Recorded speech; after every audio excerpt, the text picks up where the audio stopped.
Chen Zhen, a name that has echoed through martial arts cinema for more than 50 years.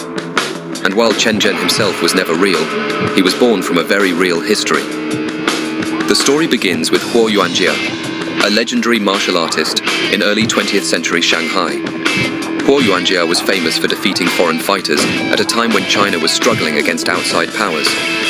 He inspired national pride, and after his death in 1910, his students carried on his school, the Jingwu Academy.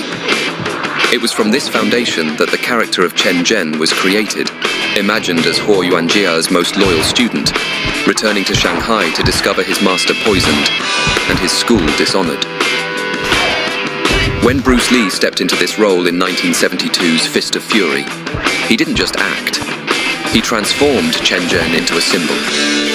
Bruce brought fire, grief, and pride to every frame.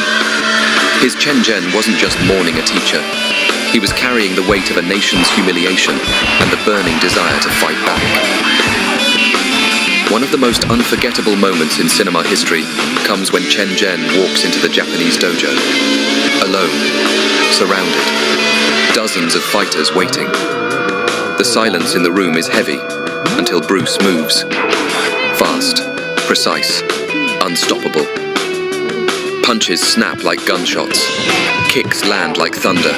One by one, opponents fall until the floor is littered with bodies.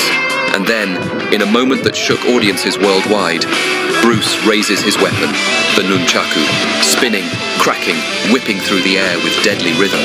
It was a sight that audiences in 1972 had never seen before. Bruce didn't just win the fight. He shattered the idea that one man couldn't stand against many. But Chen Zhen's story was more than action. It was emotion. Every scream, every strike, carried his grief for his fallen master and his fury at injustice. Bruce Lee showed us that martial arts was more than fighting. It was spirit, discipline, and pride. The film builds to Chen Zhen's final stand. Once again, he is surrounded, facing soldiers with rifles drawn. But instead of surrendering, Chen Zhen charges forward in one last cry of defiance. That ending, tragic, heroic, unforgettable, burned into the memory of audiences around the world.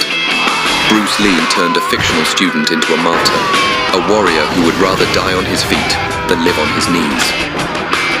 Through Bruce Lee, Chen Zhen became more than a character.